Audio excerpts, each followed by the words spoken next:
Hello. I couldn't tell if you were like so it because it just all of a Yeah. sudden stopped. It, So okay. So I think that has to do with the connection. okay, my bad. I was like, It's okay. hello. I was like looking at the look on your face, like, hi. Well, and you froze for me a little bit. So Oh I my was like, god. we might have to do this again. I am Ebony Williams, And I am Vern Cooper. and we interrupt this program. We So do today we are talking about Barbie. Barbie. Yeah. Yes, and you see I'm in my rose pink Mm-hmm. shirt. Puce. I don't know. I don't know Is how it to. Pews? I don't know. Actually, I think puce is a more intense color. I don't know. I think more rose, and Mhm. and it may look different. Like it looks different as I'm looking at it. Yeah. Yeah. Yeah. Well, I mean, and I'm wearing my Crazy Cat Gentleman merch. This is actually merch from Man Who Has It All, which is one of my favorite social media satirizations of patriarchy and masculinity and stuff like Mm. that. So if anybody actually listens to this, I'll put a link to their stuff. um, so yeah, we're here to talk about Barbie.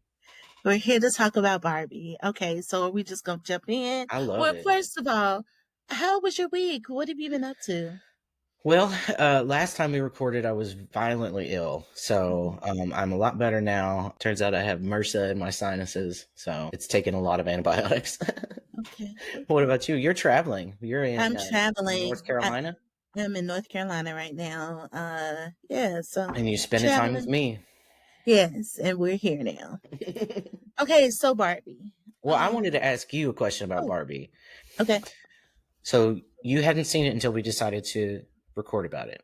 Mm-hmm. So it's been in the zeitgeist for a really long time. Mm-hmm.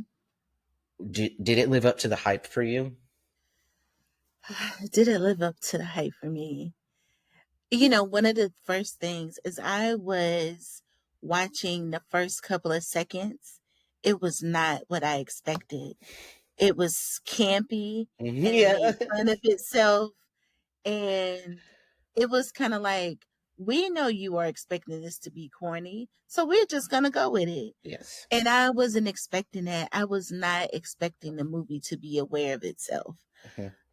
But it was in so many different And I don't ways. think it works if it's not.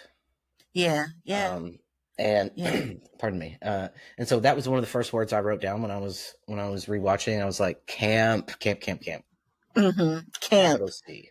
camp with a capital C. Yeah, Like, it was incredible. And there are two folks that I did go into it with some expectations of um, safety, I guess, of just like being able to trust that this content is in the hands of people who can thread that needle, because we'd seen Margot Robbie do it before, we'd seen Greta Gerwig do it before. mm, Um, like when I saw that Margot Robbie was making I, Tanya, I was like, "You're gonna make the Tanya Harding story? How are you going to tell this character story?" And they did it, and I was like, "That is genius." And I know that, I think Barbie's a difficult needle to thread, and to me, they did it. And I agree with you from the first moment when they parodied that 2001: A Space Odyssey opening mm, sequence. I was cackling, I was howling. mm. I was like, "Okay, I'm here with you. Where are we going?" Yeah, I think so. You know, I don't know a lot of media terms, but I do know breaking the fourth wall. And I Hmm. know that from Deadpool.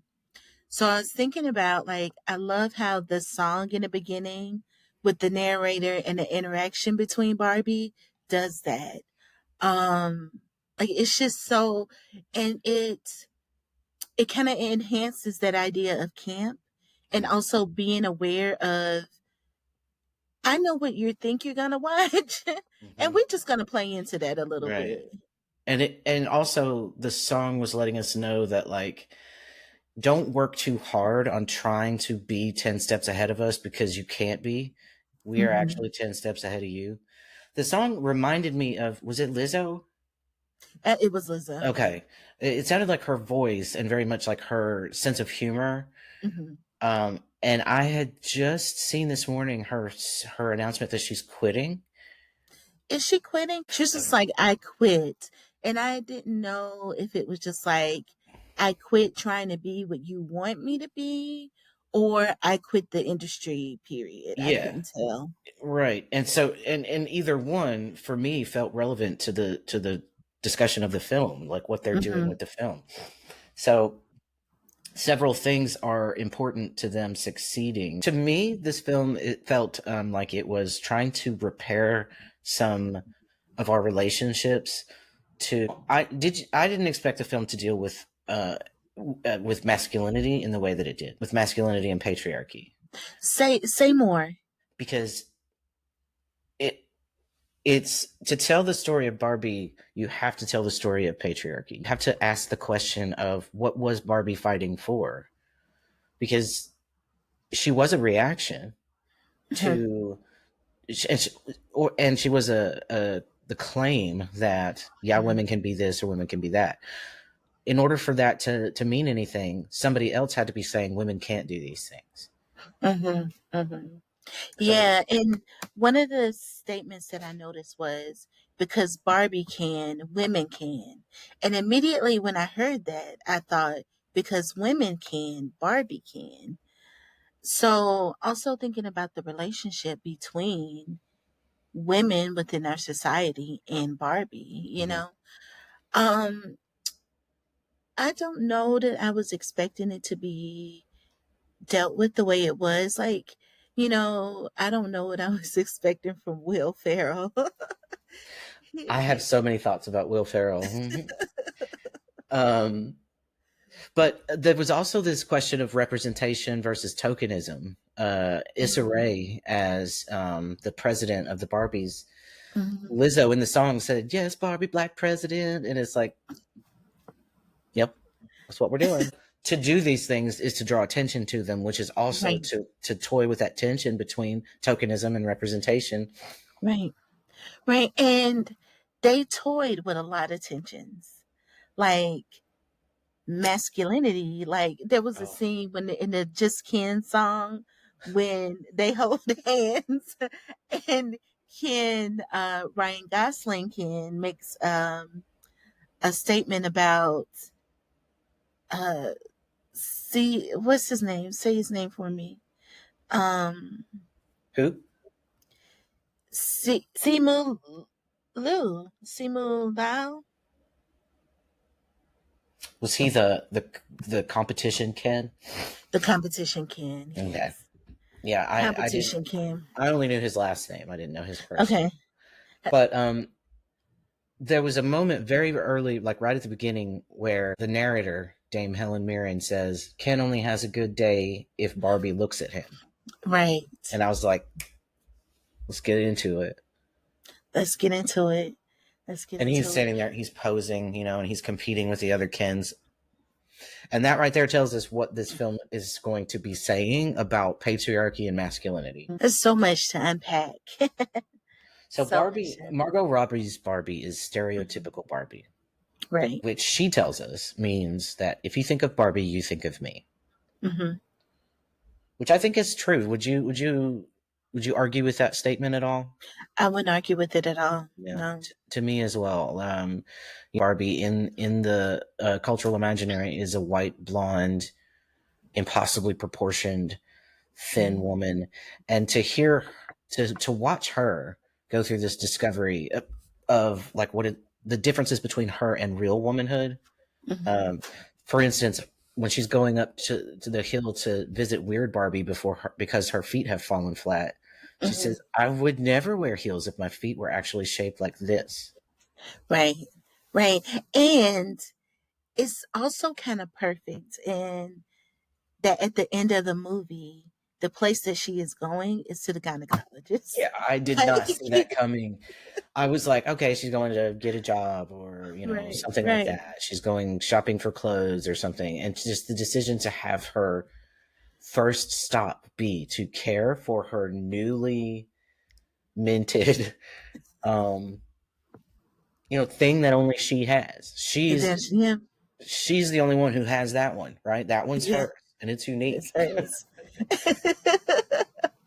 Right, right. Um, Um, Talking about representation, Okay. there is also a trans Barbie. Did you notice Hari Neff? I mean, they don't call her transgender Barbie. Really? That would be funny. Transgender Barbie.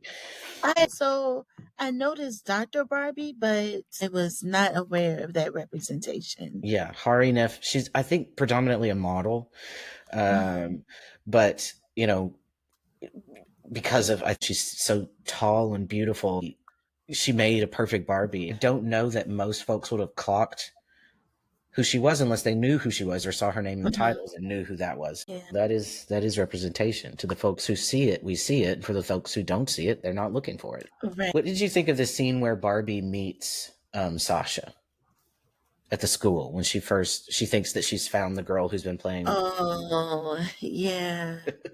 What did I think of that scene? Okay, so here's what I will say. What we have learned about me from last season is I enjoy a good spoiler. So I enjoy a good spoiler. So I know this is probably counterintuitive to what we're trying to do here, but No, it's not. You watch however you want to watch. I'm okay. not a purist or anything like that. So I remember seeing TikToks about Sasha and her group representing brats. So I am Oh my god, that's so good. I love that realization there. Like I'm thinking I'm about to tell you something you've already broke No. down. So in that scene where Barbie meets Sasha and her friends, I think it's funny because first of all, her friends are like, "Okay, go get her, like tell her about herself," and then she goes to explain the world patriarchy, Was she and wrong? no, she wasn't wrong. No. And, Barbie is seeing these things slowly, like, this is not what I expected. Hmm. And then to go into this conversation and then find out more about what this world is really like, I think was really interesting to see. And then also, I will say this I thought it was really beautiful Barbie's perception of crying, like how it is sad, but it's also beautiful and sweet and, relieving and all of Hmm. these things. Um, so then seeing her deal with those emotions of, I thought I'm learning something isn't the way I thought it was, Hmm. which is kind of how we feel when we learn about Absolutely. Yeah, it hurts. feminism after going through patriarchy for so long, or learning about thinking of things critically when we realize patriarchy is a real thing. Yeah. And Sasha's friend group also, we explore a piece of femininity, and I think we don't like to look at very much, which is the control factor, the in group. The one friend says like, "No, I actually like Barbie," and Sasha Yeah. stares at her, and she's like, "Never mind." She changes her answer. Hmm. That pressure of respectability politics of Hmm. like, no, no, no, we have to be in solidarity with this. And America Ferrera gives voice to all this so beautifully in her scene Weird Barbie's house later. Hmm. We have to be part of the sisterhood and solidarity and such. And that also leads to a kind of very constrictive conformity. And I Hmm. recall being othered by this conformity when I was before I transitioned. It was like I could have, if there had been any such thing as this idealized sisterhood, I could have been so much more loved as I was learning these things about myself. But I wasn't. I was punished and excluded. And so the pressure of minoritization, as Bell Hooks called it, can bring out the worst in us. Yeah. And so, And I want to correct something that I said. I said when we learn patriarchy is a real thing. And I want to clarify that and say that I think more of when we learn, we've been complacent in it. I think that, yes, oh gosh, the complicity in our yeah, own oppression, and And Yeah. I think in a lot of ways, that's what this film is about. It's about Mhm. learning. I don't. It's too reductive to say choose your battles, but learning our everyday rebellions Mm. and how to keep ourselves while still enacting those. Mhm. Yeah. Um, You know, okay, I want to talk about something that happened like current affairs. So Beyonce released Cowboy Carter. And also, like in December, she released the Renaissance movie, so the World Tour movie. And one of the things she talked about, as a Black woman, she still has to work twice as hard for people to take her seriously. mhm. And then when I was listening to America Ferrera's speech during Barbie, I was thinking like some of the same things. Like, I am seeing this in multiple levels in different areas of my life. Just when can we as women of color get rest? Like, you know. I think there are several moments in this film that we were building towards the whole time. Mhm, Um, and sometimes you can see that there are some movies or stories that are structured that way. You have a scene that you have to get to, and you write your way, mhm, out from it. This doesn't feel so formulaic as that, but that that moment was coming for us, mhm, and it could have been done so many ways. It could have been handled by through so many characters. It was given to the human mhm, to articulate, and America Ferrera is a Latina, and she's expressing a dual minoritization within patriarchy, mhm, but she is giving voice to all of these other multiplicities. She's complicating, and the word comes up a lot, mhm, complicating. mhm. And complicating Yeah. really just means intersection. So I think also in that moment when she gives Barbie the initial speech, and then the plan is to share it with other Barbies. I'm expecting her to say the same thing, and to hear multiple levels of how this, different things, like have him explain the movie to you. It's so funny. It was, they had to, because the film is camp and because it's self-aware. um, they had to come back to that place of humor for it. And there's some things that I wrote down, and I was like, I don't know why I'm writing this down because it's not essential to unpacking the film, but it just made me laugh. And she said, do you want to start it over and talk all the way through? And And I especially found that funny because last week we were talking about how, not that we have become snobs in how we watch TV or how we watch media, but how we are much more particular now. So then that whole scene just like kind of was a callback from last week's conversation for me. Like, yeah. oh, this is hilarious. Yeah. So, uh like sometimes, and as well, like being a man now who studies culture, mhm, occasionally I see something, I'm like, oh look, it's the man in the mirror there, and so it really makes me reflect on how texts like these can be instructive and reparative. And I think mhm, ultimately this film gave itself a big job, which was to allow both women, or both masculinity and femininity, to see themselves as redeemable. mhm. To that point, who is Alan? So Alan, okay, and again, I know this through TikToks. Alan was the friend of Ken. So it was originally marketed as Ken's friend. But I don't think, yeah, I'm not sure that Well, he had much I popularity. no, he was clearly discontinued, and there was a joke where Michael Cera said, "I'm Ken's best friend, and I can wear his clothes." Um, and so apparently that was part of the marketing. Um, and there were quite a few references to discontinued things, like Hmm. Emerald Fennell actually played Midge, discontinued pregnant Barbie, Hmm. which is I didn't know about.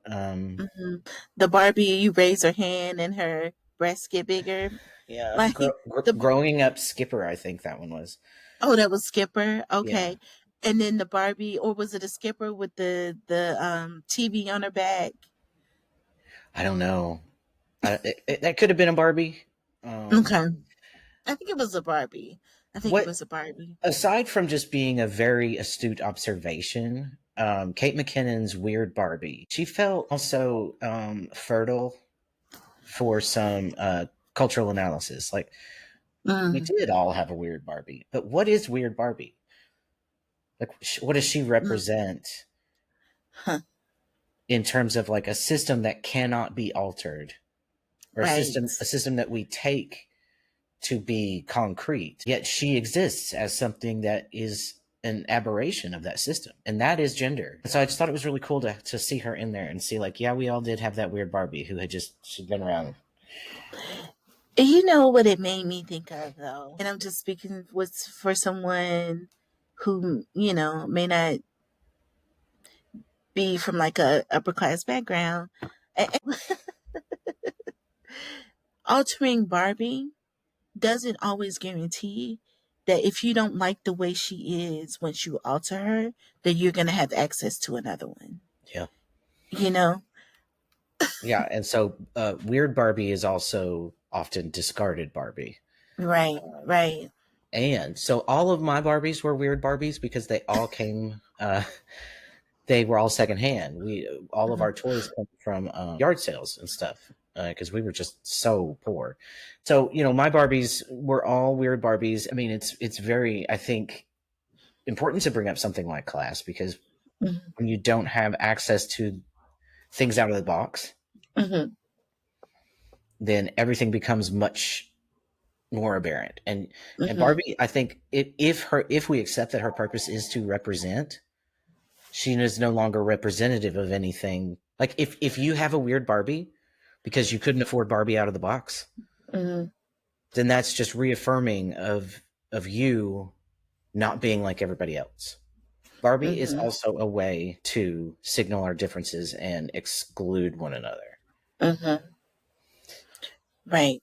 So, and the way I thought about it was, so if I cut my Barbie's hair, if I give her a star on her eye or give her a tattoo, I'm keeping her until the next Christmas. And I have to play with her like she is because I may not get another one. I might not have access to get another one until the next birthday or until the next Christmas. Yeah. I think there's a very good reason why I don't know the original marketing for most of the toys I ever had because I never saw them new. Mm, Ever. Pretty early on, well, even after we are given this tidbit by the narrator that Ken only has a good day if Barbie looks at him, um, that theme is continued until the evening at the party, where she again practically turns to camera and says, yeah, no, nothing going on tonight except for a party with bespoke choreography and, music and a DJ and stuff. So come on by. And Ken tries to slide into Barbie's DMs at the end of the night. He wants to stay and do what boyfriend and girlfriend do, and they don't. He knows that he wants that role. That's how he sees himself. And so as soon as they introduce that, we know that that has to be explored later. um, so I think it's intentional that Barbie isn't into Ken. Just isn't Right. into Ken that way. It's like, Ken, figure out who you are without me. Because I mean, again, when we talk about things being introduced, this idea that Ken was created, he exists because Barbie exists. Mm-hmm. He Yeah. doesn't exist without Barbie. So Barbie is finding something new. She's finding a new reason to exist. So Ken, I can do this. You have to do this too. Like, I think I like the way it was introduced. I also I think the acting in that moment, of course, Ryan Gosling would be very dramatic. Like what else would you It was expect? so funny. It was so It was perfect funny. too, though, because he was being so dramatic and overwrought. But that's how he feels. Yeah. But also, both of them are so good at being present in that moment Yeah. that I felt them as well. I felt the Mhm. camp and the hilarity was still there, but also Barbie was seeing Ken for the first time. Mhm. And it did not it could have easily gone in the direction of excusing Ken Mhm. and making apology for patriarchy or for toxic masculinity. To me, I don't feel like it went that far. I feel like what it was instead was exploring what was central to Ken's particular issue. Like, Mhm. this was about Barbie and Ken. In this moment, they didn't represent the larger masculinity and patriarchy Mhm. and feminism and stuff like that. They Yeah. represented Barbie and Ken. And I don't know why, but it felt so queer to me. Hmm. I think because the only time I have seen conversations like that on screen were between queer characters. Straight characters don't communicate like that with one another, and that's patriarchy. Okay, so say more. Like, I, yeah, say more. When we represent um, heterosexuality on screen, we are we have to make the decision whether we are going to argue with it, support it, complicate it, use it to represent something, or use it to make an argument against something. And it made me write down the question: is patriarchy fair to men? Um, because it reduces them to uh, to what Ken is expressing to us that he feels like he's nothing Mm. without Barbie, which in turn objectifies her. And so it that was the moment really where it all the things where I was hoping for this movie, they really landed. What he wanted and what she wanted were two different things. And we just don't see straight couples able to narrate those experiences on screen because of how ingrained gender roles are. So the Yeah. only time that I feel like I've seen frank discussions of what people actually want in a relationship is with queer couples. Now, those queer couples are punished within their stories. They are punished for their difference and their outsider status, but they're at least permitted to have those conversations about what the other wants. Yeah. So I hear what you're saying, and I think the difference there is that Barbie and Ken aren't going to end up together at the end of this movie. Like, Right. and I don't know that we're actually rooting for that either. No, we are You not. know, That right? would undermine everything. Yeah, Right. it's so funny that you say that too. For queer couples, we're not expecting them to be together either at the end because they probably won't be. One of them will remember that they're straight, and the other, or one of them will die, or whatever. And so we're only allowed to explore these real things if it's safe that they won't get together in the end. And that's more Right. common with queer couples than with straight ones. I also think that challenges this idea of patriarchy too. Hmm. I can be a woman and enjoy my life and not have a partner that identifies as a man. I can Right. have so many other meaningful relationships, and Ken, you don't have to be the apple of my eye. Or, and Ken, you can do the same, right? And you can live a life without me. And you have to figure out what that means. And this is what is important, is like, even if they were to find a going to get back together or something like that, you still need to know who you are without me, Hmm. because you defining yourself in relation to me reduces me to the object of your identity. Hmm. It's it just they explored so much in this silly scene of him ripping off his Hmm. mink coat. And she says, "You are not your mink." And I was just like, I remember Mark Maron's review of, it wasn't an official review, but he just went to see this film and he was talking about it. And he said, "This is one of the smartest films I've ever seen. Hmm. It is a primer on how to begin to deprogram." So this film is an interruption. It's an interruption. It is an interruption. I'm trying to think of the actor who played, who picks up and puts on the the mink. And what he says after he puts it on, Yeah, what did he say? perhaps we were all fighting because we Because didn't we know didn't. ourselves. Yes. And it was also like this sense of like there are things, are roles and things that we can be. This is something we explored with Barbie. She said, "I'm stereotypical Barbie. I'm practically nothing unless we're able to open up this idea that we can be more than one thing." And that was our moment to go like that applies to men too. I think what ultimately it is, what the film is sort of letting us imagine, is that feminism is for everybody, Hmm. and the emancipation of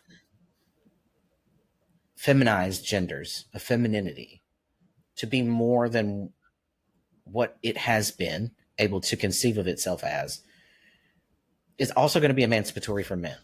Because Ken Hmm. is not a natural leader. He's not a leader, but he's a leader by default because he's the biggest, the blondest, and the malest. And he sucks at it. And he also doesn't like it. He's an idiot. When he said, "I'm going to be honest, when I found out patriarchy wasn't about horses, I lost interest." He's not equipped. So I want to go back to something I said about, um, being able to have relationships, and I want to say like Barbie being able to live a life without Ken.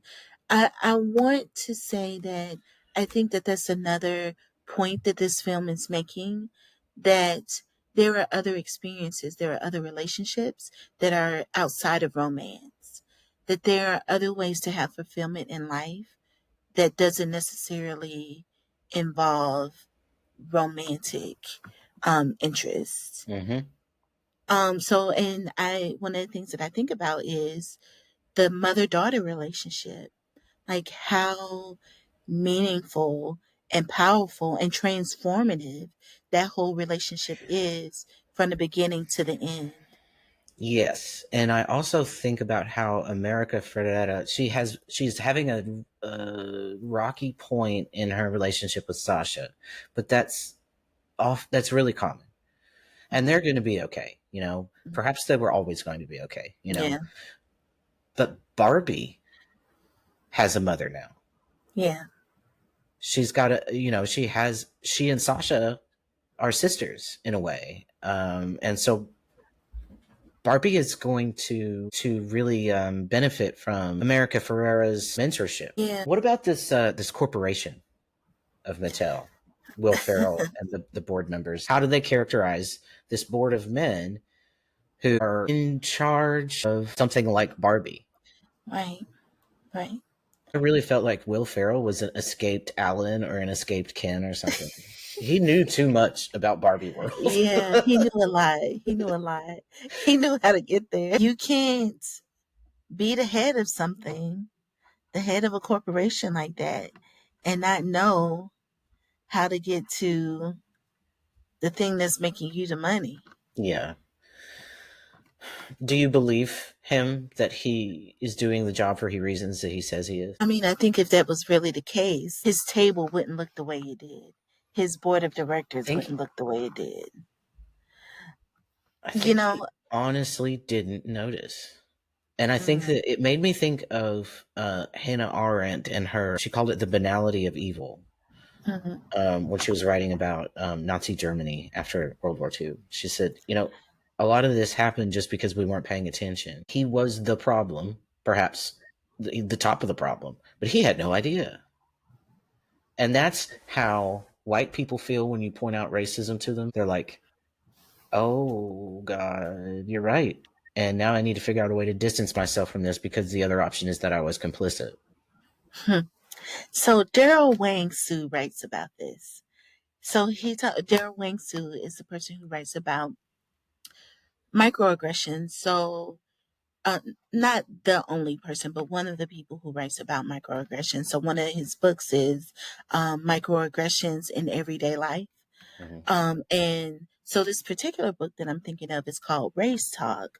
So he talks about like the levels of understanding racism and microaggression as non people of color. So the experiences of white people coming to terms with these things, and you can either accept that this is a thing and people are experiencing racism and microaggressions and macroaggressions, or you can ignore it and go back to thinking the way you thought previously. Mm-hmm. So it's really interesting to kind of think about the movie in that way. Yeah. Like, so you have this moment where you can decide which way you want to go. Mm-hmm.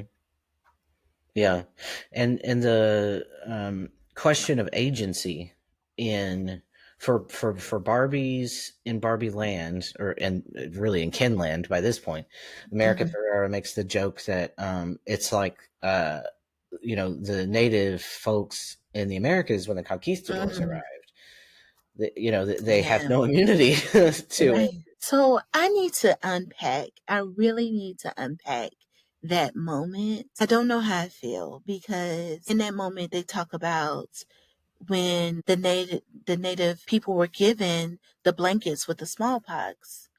And I find that so egregious. So to compare that moment to this moment in the movie, I don't know that I believe that what was going on in Barbie Land is as devastating as what Oh, happened oh, I in see what that you're saying. moment. Okay, that's Yeah, what I'm trying to yeah, say. yeah. Okay, so it's sort of not quite equivalent illusion. Yeah, I Yeah. mean Barbie I wasn't don't, I don't dying, know. No, Barbie wasn't dying. And Barbie was a fictional character. and couldn't the point have been made without drawing that specific comparison, right? Right. Couldn't you know immunity? We know what you mean by that. Yeah. You didn't have to Yeah. draw this specific comparison. I would have been there with you if you had simply said that they have no natural immunities because they've never encountered it before. Right. I totally see what you're saying. Yeah. Right. I don't know. I need to unpack that a little bit. I mean, I think you're making a pretty good start, and I didn't think about that at all. And then to have those words or that illusion in the mouth of a Latina who Yeah. would have been descended from those folks Yeah. is also a choice. Back to like when she first realizes she can leave, and she gets the instructions from Weird Barbie to leave town.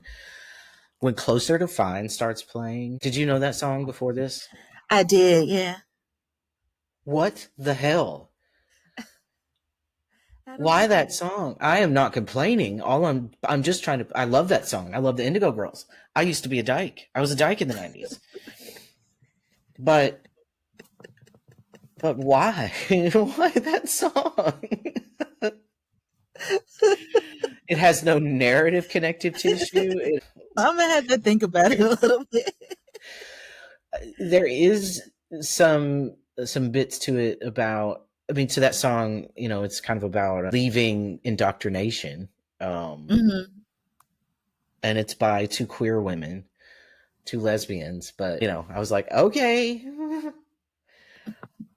I'm here for it, but I'm not, if you're making a point of any kind, I'm not following it. One of the things that I thought about listening to that song, it's kind of about empowerment.